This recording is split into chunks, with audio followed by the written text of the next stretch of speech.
The biggest thing here to me is that this game was lost in March. This game was lost when the NFL owners refused to ban the tush-push from happening. It wasn't lost yesterday. It was lost in March. And there might be a lot of games that the Eagles play that are lost in March because this play is unstoppable. It not only does the defense not know how to handle it, but even the officials don't even know how to handle it. You're seeing the Eagles linemen jump off sides every play, and nothing's called. It's a false start. So the officials have no idea. Defenses have no idea, and the Eagles get to do whatever they want on every single play in the tush-push. And, again, I know people hate it, but they have mastered it. They have dominated the line of scrimmage. Let me talk my shit again.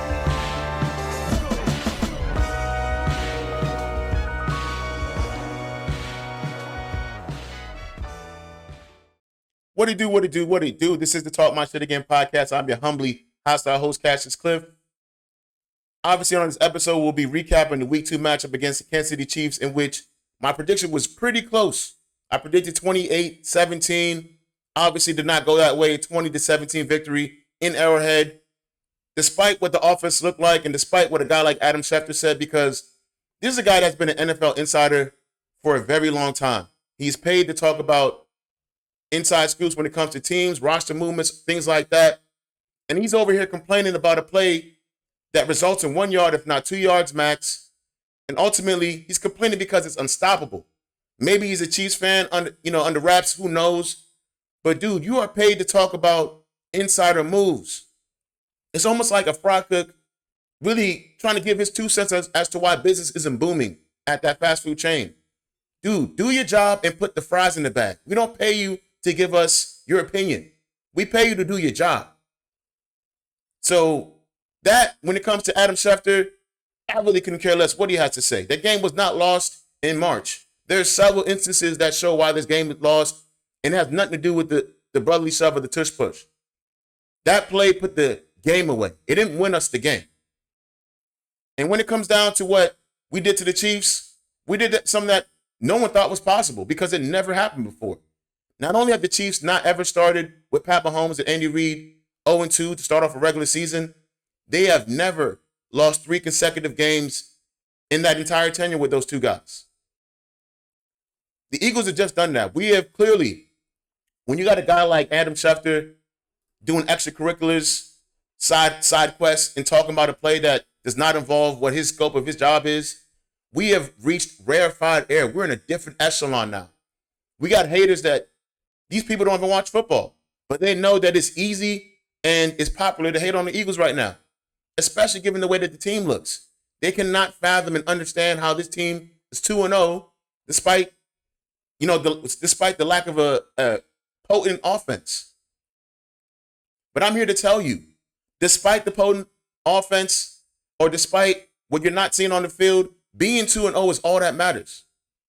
And when you can put out the blueprint on the Kansas City Chiefs and hand them 3 back-to-back L's and beat them 3 consecutive times, obviously you're going to get haters.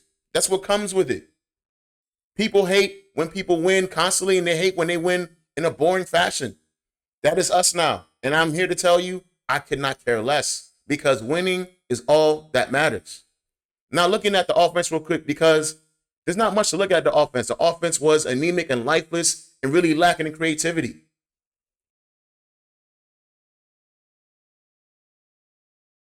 When we actually had a good play schemed up where A.J. Brown is about to be wide open, being able to hit his head on the goalpost early in this game, which would have probably opened up the floodgates, yet again, the bad blocking rears its ugly head.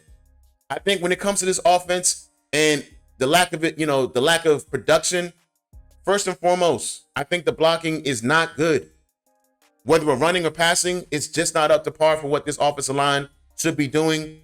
I mean, your best catches of the entire game are like an 8-yard catch by A.J. Brown, where he made a great grab. And then, again, nobody picks up the blitzer. Jalen puts the ball where only Smitty can get it. You saw like a 28-yard catch. I fully expected both of these guys to have 6 to 8 targets. Smitty with 6 targets, AJ with 8 targets. Not too bad. But for a whopping 80 yards and 0 touchdowns, I mean, that to me is a travesty. when you're going up against a defense that is not that good in the Kansas City Chiefs, and you have a passing offense in terms of talent like we have, it is obviously we know what we're missing in Dallas Goedert. Clearly, it reared its ugly head like I fully expected it would. We should have produced way more in the passing game. For Hurts to have 15 or 22 attempts, 101 yards, a passer rating of 78, and a QBR of 42. Come on.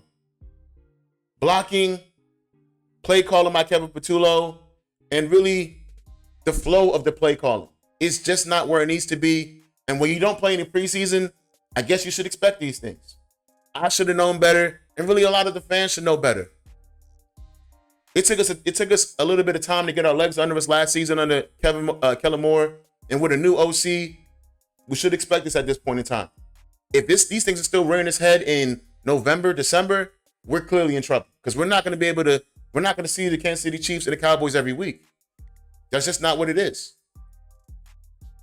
Your best offensive player all day was Saquon Barkley, 88 yards, 22 carries, 1 touchdown, 4 yards per carry. I've never seen a tougher 88 yards earned like I saw on Sunday afternoon because he did not have an easy day. Yeah, the numbers weren't bad, but these were a tough 88 yards. But this was actually probably the best blocking we had all game, and it resulted in a very easy touchdown. If we could have that more times than not, I think we'll see a lot more production, especially in the passing game. Because when you got guys coming free, obviously they're blitzing us a lot, but we have to have blitz beaters and we have to have guys pick up the blitz. Without that happening, we're going to get these 150-yard, 120-yard outings every week, and it's going to be tough to watch. But it won't be that tough to watch if the end result is a win, at least for me. Now, what's been holding this team down has absolutely been the defense. The defense has shown up a lot. I mean, you have a sack here by your rookie, Andrew Makuba, and a new signing in Zadarius Smith. I mean, this guy just got off the couch and already making impact plays. Andy Reid giving us this play right. That's another reason why we won this game. Going on 4th and 1 on your own 35 in the third quarter. Like, what is Andy thinking? But stand on the defense and what the defense was able to do. You got a guy like Zadarius Smith, 4 tackles, half a sack, tackle for loss, a QB hit. Jordan Davis, 5 tackles, 2 pass deflections. Even Moro Ojomo get on the board.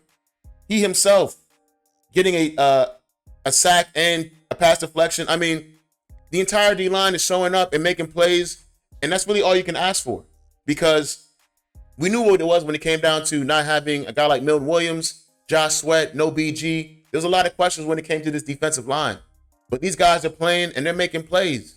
Last week, no sacks. This week, 2 sacks. I mean, they're really starting to shape out. And again, mentioning Andrew Makuba, this rookie was making plays all yesterday. Him alone, 6 tackles, half a sack, a QB hit, an interception, and a pass deflection. Another reason why these Chiefs lost this game, and not because of the tush push. Your legendary all-pro, soon-to-be Hall of Fame tight end juggles the ball when y'all within 10 yards, leading to an interception. I mean, how do they expect to win when they don't have the 2 pass catchers and you're turning the ball over in the red zone? Another reason why the Chiefs did not win, because you got a guy like a terrorist like Adoree Jackson getting blown up by his own safety, leaving Thornton wide open, taking himself out of the entire play. And what does Pat do? He overthrows the guy. Even when Adoree Jackson is making the play with a pass deflection, the guy still catches the ball. So for Adam Schefter to be talking about a play that results in 1 yard being the reason why we won is absolutely asinine. I understand. With winning and constant winning comes hate, because when it comes to Jalen Hurts in his last 16 starts in games that he's finished, he's 16-0. And with that, there's going to be a lot of haters. There's going to be a lot of complaining, bitching and moaning. And especially when it comes to that play in particular, the brotherly shove, the tush push, whichever way you want to call it. I understand that the guards, they jumped off sides. There's no line about that. But I just want people to answer me this. If you want to even comment it in the comment section, does this not look like a neutral zone infraction? Does it not look like they're offsides? I want people to answer that question for me before they start talking about the guards jumping, false starting and jumping the snap. Because constantly I see D linemen lined up in the neutral zone. But no one is talking about that other than Eagles fans because it is popular and it is easy to hate on the Eagles. Not only could I not care less, the refs couldn't care less. They saw both of those things happen and they let them play. Because what football is not a finesse sport.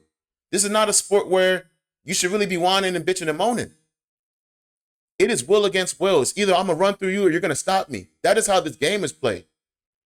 And when it comes to that play, they cannot stop it. That is where a lot of these complaints come from. With that being said, this is the Talk My Shit Again podcast. If you have not done so already, like, share, subscribe, as well as comment. Goes a long way. Thank you in advance. I'm your humbly hostile host, Cassius Cliff. I'll be seeing y'all very soon. We out. Peace.